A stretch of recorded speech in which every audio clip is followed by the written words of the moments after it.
کماتا ہے، لیکن لوگوں اس دنیا میں ایک میرے مصطفیٰ کی ذات ہے، دنیا میں ابھی آئے نہیں۔ حضرت آدم آتے ہیں تو وہ بھی ذکر مصطفیٰ کرتے ہیں، حضرت شیس آتے ہیں تو وہ بھی ذکر مصطفیٰ کر رہے ہیں، حضرت نوح آتے ہیں تو وہ بھی ذکر مصطفیٰ کر رہے ہیں، حضرت ابراہیم آتے ہیں تو وہ بھی ذکر مصطفیٰ کر رہے ہیں، حضرت اسحاق آتے ہیں تو وہ بھی ذکر مصطفیٰ کر رہے ہیں، حضرت یعقوب اور حضرت یوسف آتے ہیں وہ بھی ذکر مصطفیٰ کر رہے ہیں، حضرت موسیٰ آتے ہیں وہ بھی ذکر مصطفیٰ کر رہے ہیں، حضرت عیسیٰ کا کر ہر نبی میرے مصطفیٰ کہیں کا ذکر کرتا جا رہا ہے۔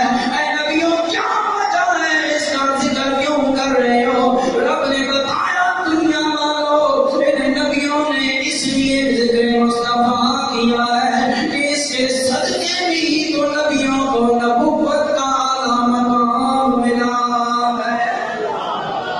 ذکر مصطفیٰ پہلے ہو رہا ہے، میرے نبی ابھی دنیا میں آئے نہیں، ذکر مصطفیٰ ہو رہا ہے۔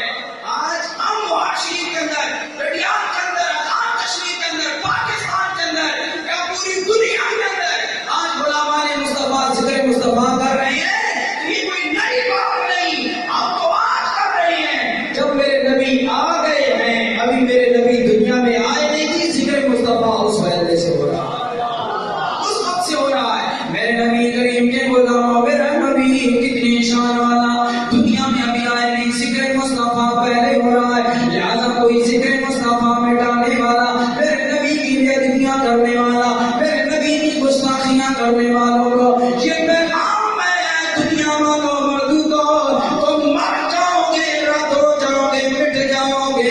ذکر مصطفیٰ میرے نبی کی آمد سے پہلے بھی ہو رہا تھا، آج بھی ہو رہا اور قیامت تک ہوتا رہے گا۔ یہ میرے نبی کی شان